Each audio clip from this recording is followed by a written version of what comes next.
নমস্কার, আমাদের এই বঙ্গচাকরি ইউটিউব চ্যানেলে তোমাদের সবাইকে জানাই স্বাগত। তো বন্ধুরা, আরও একটি বিগ ব্রেকিং অফিসিয়ালি আপডেট নিয়ে বন্ধুরা চলে এসেছি। তো বন্ধুরা, বাংলা যুবসাথী প্রকল্পের অধীনে এখনও যারা টাকা পাওনি তোমাদের জন্য কিন্তু আজকের এই ভিডিওটি। তো আজকের এই ভিডিওতে কিন্তু আমি সমস্তটাই জানাবো যে তোমাদের কি সমস্যার কারণে তোমাদের টাকাটা ঢুকছে না। তোমরা ফর্ম ফিল আপ একদম ঠিকঠাক করেছো, অফলাইন হোক বা অনলাইন হোক, তোমরা ফর্ম ফিল আপ একদম ঠিকঠাক করেছো, তবুও দেখা যাচ্ছে এখনো পর্যন্ত তোমরা টাকা পাওনি, অর্থাৎ তোমাদের ব্যাংক অ্যাকাউন্টে এখনো টাকা ঢোকেনি। তো তোমাদের ব্যাংকে টাকা না ঢোকার কারণ কি, ঠিক আছে, তো সেই বিষয় নিয়ে কিন্তু পরপর আমি জানাবো। তো তোমাদের ব্যাংকে টাকা কিন্তু ঢুকবে না এই সমস্ত ক্যান্ডিডেটদের যাদের এই সমস্ত সমস্যাগুলো আছে, সেই সমস্ত বিষয়গুলো নিয়ে পরপর কিন্তু আলোচনা করব। তো কি সমস্যা থাকলে তোমাদের ব্যাংকে টাকা ঢুকবে না বা ঢুকছে না, সেই সমস্ত বিষয়গুলো নিয়ে পরপর কিন্তু এই ভিডিওতে কিন্তু আলোচনা থাকবে, ঠিক আছে। তো সমস্তটাই দেখে নাও যে তোমাদের কি কারণে অ্যাকাউন্টে, অর্থাৎ ফর্ম ফিল আপ সমস্ত সব কিছু ঠিকঠাক আছে, অথচ দেখা যাচ্ছে তোমাদের অ্যাকাউন্টে টাকা ঢুকছে না। তো তোমাদের অ্যাকাউন্টটা দেখো ঠিকঠাক আছে কিনা, সেটা তোমরা আজকের এই ভিডিওটিতে জেনে নাও, ঠিক আছে। তো তোমরা সমস্তটাই জানার পরে তোমরা কিন্তু বুঝতে পারবে যে তোমাদের অ্যাকাউন্টে কোনো সমস্যা আছে কিনা। ওকে, তোমরা সমস্যাটা কিন্তু জানতে পারবে। দেখে নাও আজকের এই ভিডিওতে আমি সমস্যাটা পরপর আলোচনা করবো। তো ভিডিওটি তোমরা একদম স্কিপ করবে না, প্রথম থেকে শেষ পর্যন্ত দেখো। আর চ্যানেলে নতুন হয়ে থাকলে অবশ্যই এখনই চ্যানেলটিকে তোমরা সাবস্ক্রাইব করে রাখো। এরকম নিত্য নতুন সমস্ত গুরুত্বপূর্ণ চাকরির এবং পাশাপাশি প্রকল্পের সমস্ত আপডেট সবার আগে আমাদের এই চ্যানেল থেকে পেয়ে যাবে। আর সাথে সাথে বন্ধুরা, এই ভিডিওটি তোমার রাজ্যের কোন জেলা থেকে দেখছো অবশ্যই জেলার নাম এক্ষুনি কমেন্টে লিখে দাও। তোমার জেলা থেকে যদি কোনো রকমের এরকম গুরুত্বপূর্ণ আপডেট যদি চলে আসে, সবার আগে কিন্তু আমার এই চ্যানেল থেকে জানতে পারবে। তার জন্য অবশ্যই এক্ষুনি তোমাদের জেলার নাম কমেন্টে লিখে দাও। তো বন্ধুরা দেখো, বলা হচ্ছে যুবসাথী প্রকল্পের টাকা পাবেন না এরা, কেন? ব্যাংকে কি কাজ না করলে ঢুকবে না বেকার ভাতার টাকা? দেখো আজকের এই ভিডিওতে কিন্তু থাকবে এই ব্যাংক সংক্রান্ত আলোচনা, দেখে নাও। বিধানসভা ভোটের বুকে যুবসাথী প্রকল্প নিয়ে তুঙ্গে রাজনৈতিক চর্চা। এই আবহে আবেদনকারীদের অ্যাকাউন্টে টাকা ঢুকতে শুরু করেছে। তবে যুবসাথী প্রকল্পের আর্থিক সহায়তা নিয়ে আবেদনকারীদের মধ্যে নতুন করে বেশ কিছু প্রশ্ন কিন্তু তৈরি হয়েছে। অনেকের ক্ষেত্রে সব তথ্য ও নথি ঠিক থাকলেও ব্যাংকে টাকা আসছে না। তো এই অনুদান পাওয়ার জন্য ব্যাংকে ডিরেক্ট বেনিফিট ট্রান্সফার অর্থাৎ ডিবিটি চালু রাখা বাধ্যতামূলক। দেখতে পাচ্ছ, এটা কিন্তু অবশ্যই তোমাদের কিন্তু থাকতে হবে বাধ্যতামূলক। যুবসাথী প্রকল্পের নিয়ম অনুযায়ী টাকা সরাসরি আবেদনকারীর সেই ব্যাংক অ্যাকাউন্টে পৌঁছাবে। সেই নির্দিষ্ট অ্যাকাউন্টের সঙ্গে আবেদনকারীর আধার কার্ড যুক্ত থাকতে হবে। দেখতে পাচ্ছ পরিষ্কার কিন্তু বলে দিয়েছে, এগুলো যদি তোমার থাকে অবশ্যই কিন্তু টাকা ঢুকে যাবে, অসুবিধা নেই।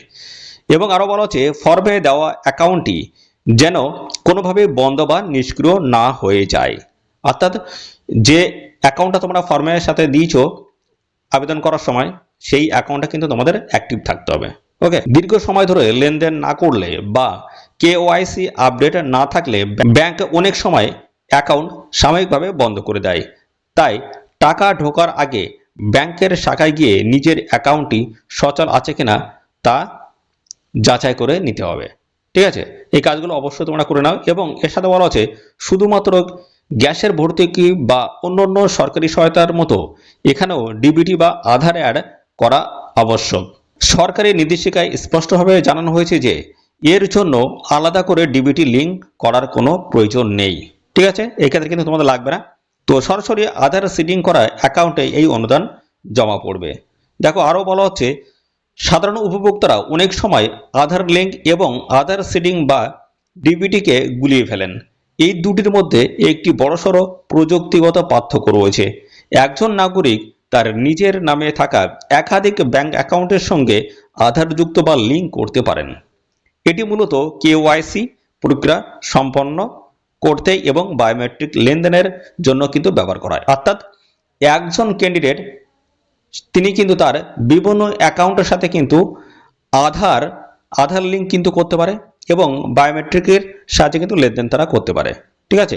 কিন্তু দেখো অন্যদিকে বলা হচ্ছে আধার সিডিং বা ডিবিটি সংযুক্তিকরণ শুধুমাত্র যে কোনো একটি ব্যাংক অ্যাকাউন্টের ক্ষেত্রেই কিন্তু করা হয়। অর্থাৎ বন্ধুরা দেখতে পাচ্ছ ডিবিটিটা কিন্তু শুধুমাত্র একটি অ্যাকাউন্টের সাথে কিন্তু অ্যাড থাকবে এবং যে আধার এবং বায়োমেট্রিকের কথা যেটা বলা হচ্ছে তার যে লিঙ্কটা সেটা হচ্ছে একাধিক অ্যাকাউন্টের সাথে কিন্তু লিঙ্ক করা হয়, ঠিক আছে।